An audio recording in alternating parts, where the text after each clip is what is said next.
Probably the most fundamental of human questions is what comes next?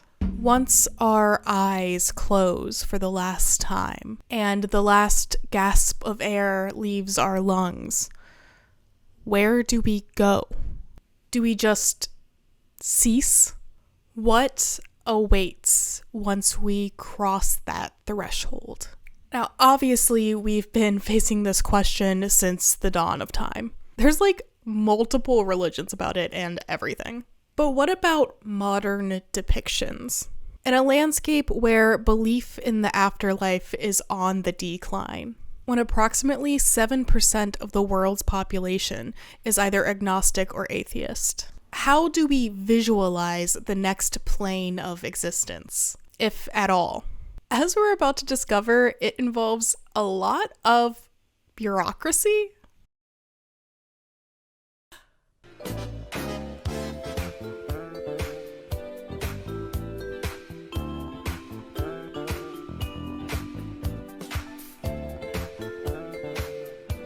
And all I've got to offer is sensitivity, intelligence, and charm.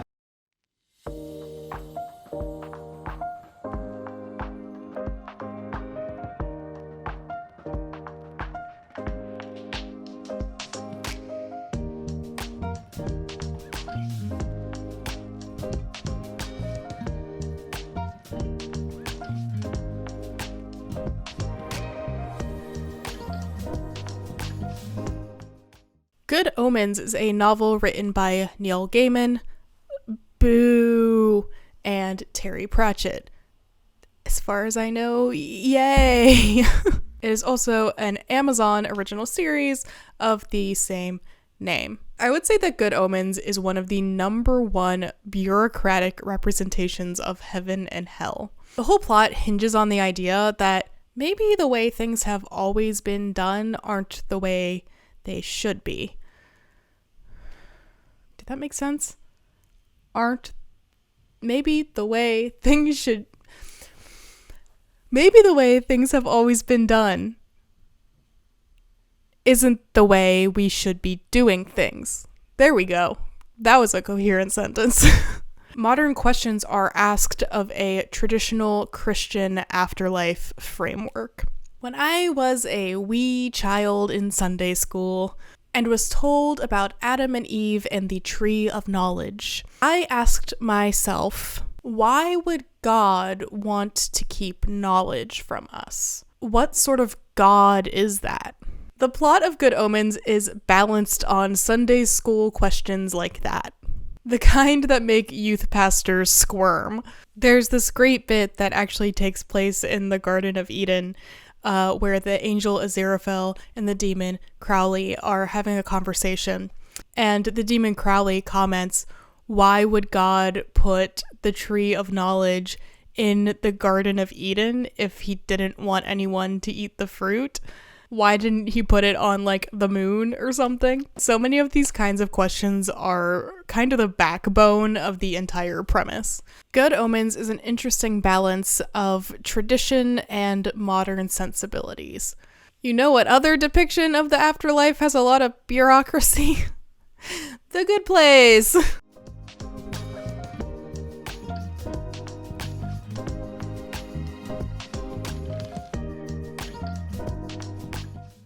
The Good Place is a sitcom that aired on NBC a few years back.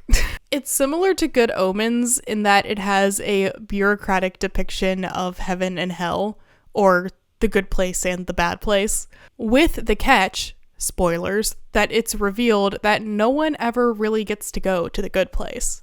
You can try to be as good as you want, but it will never be good enough in this world. The Good Place has a little bit more freedom than Good Omens. It's not necessarily the same cookie cutter image that we've seen throughout history of fire and brimstone.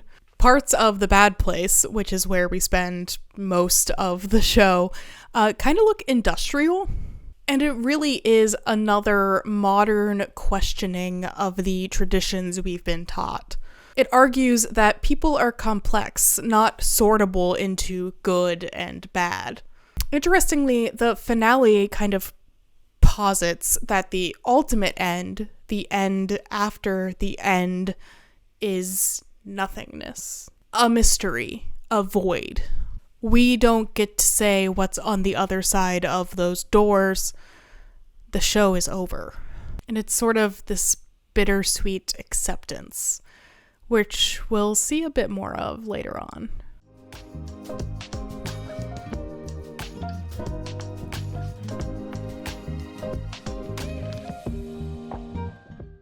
Oh man, Beetlejuice. Very topical. Beetlejuice does away with the traditional heaven and hell. There's just the afterlife, and it sucks. Unless they change that in the new movie, I haven't seen it yet. Once again, it's very bureaucratic. Astute viewers are noticing a trend, but the afterlife seems pretty universally dismal in both the original movie and the musical. It's a very bleak interpretation, perfect for the apathy of Gen X. This depiction is very tongue-in-cheek, with an ironic sensibility just ripe for the 80s. Our protagonists, the Maitlands, seem by all accounts to be good people, but they're still doomed to the same shitty afterlife as everyone else. Super bummer, dude. So in all of these depictions of the afterlife that we've talked about thus far, they all seem very bureaucratic, right? Paperwork is a big theme, and like waiting rooms and office-like structures. And the whole thing comes off as very bleak.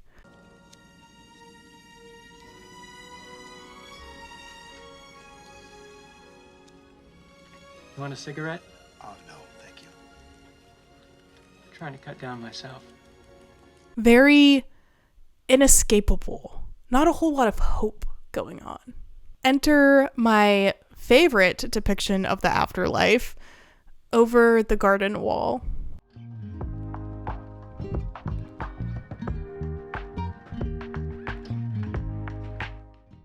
One of the many ways that you can interpret Over the Garden Wall is as a retelling of Dante's Inferno. I'm not saying that's the definitive interpretation. Pilgrim's Promise is also pretty up there. It's just one of them, and the one I'm going to apply for this video. If we view it through that lens, then Over the Garden Wall is an interpretation of a traditional Christian afterlife, specifically Catholic, told through the lens of childhood, coming of age, and nostalgia. The aesthetics are similar to what you would find in one of those old VHS collections of classic cartoons. You know what I'm talking about? It's a classic in the sense of classical myths, told through classic aesthetics in the sense of vintage. During my research for this video, I came across a number of blogs from youth pastors, theologians, and mega church shills warning against the idolatry of nostalgia, which makes the nostalgic lens of Over the Garden Wall even more interesting. Especially in the United States, along with much of the Western world, a sort of worship of nostalgia or worship of the past has been on the rise, both in people's personal lives as well as politically. Whether that be caused by rapid technological advancements, political grifting, or just the hope of happy memories. With this context, I think that Over the Garden Wall is one of the most compelling depictions of what comes next to be released in the last decade. Actually, it turns a decade old this year, which is wild. I'm so old. So a lot of these depictions have their roots in Western religions. What about the other half of the planet?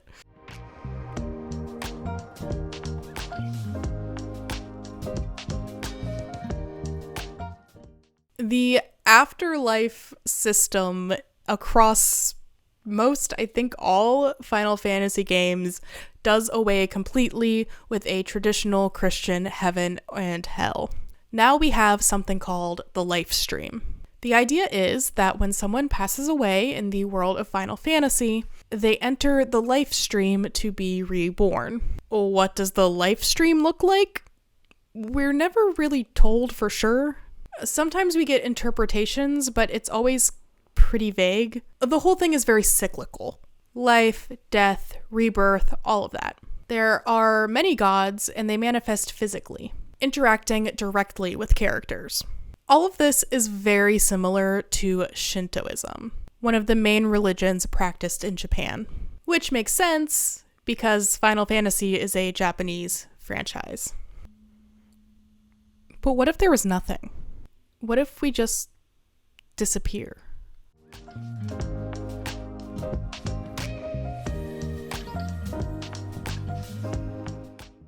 Probably one of the best episodes of television I've ever watched is The View from Halfway Down from BoJack Horseman. In the episode, BoJack is teetering on taking his own life, and he finds himself in a sort of theater surrounded by those in his life who have passed on.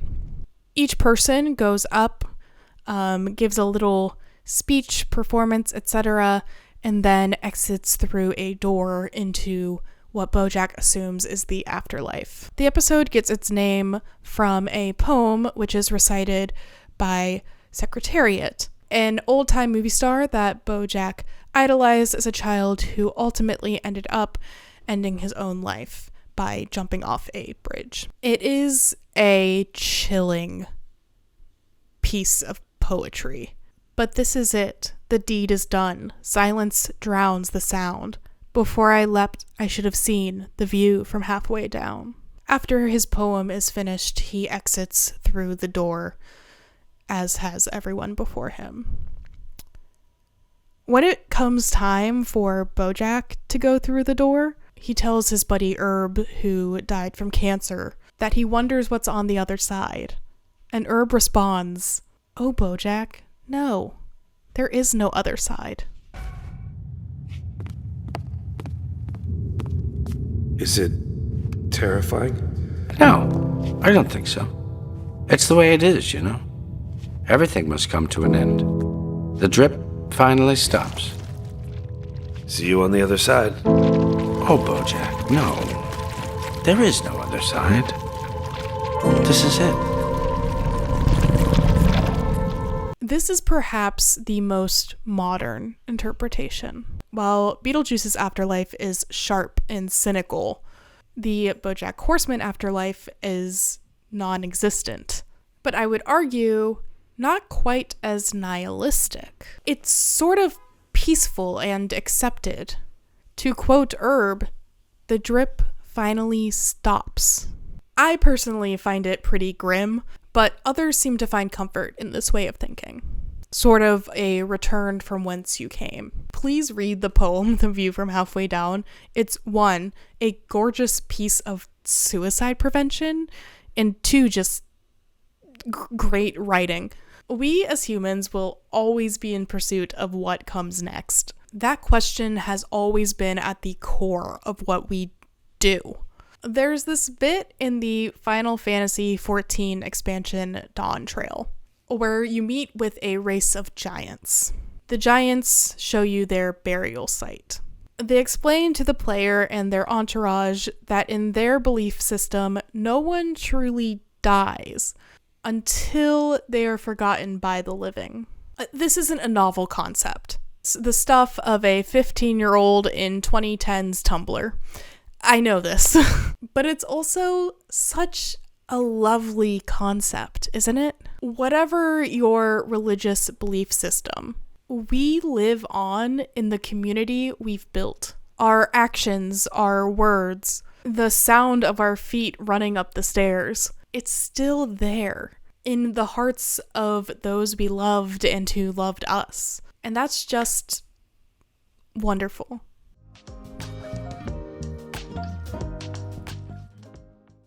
Hi.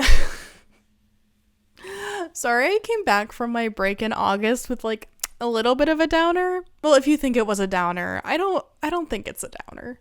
But thank you for watching. If you made it all the way to the end, I appreciate that for sure. If you liked this video, why not give it a little thumbs up, leave a comment. You can even subscribe to see more videos from me. Crazy. If you would like to support the channel so I can put out more videos more frequently, links to my Patreon are down in the link tree down below. There's also some merch down there, and there also should be a little thingy that just popped up somewhere. Any support is so appreciated. If you didn't like the video, get over it. I don't even know you. Bye.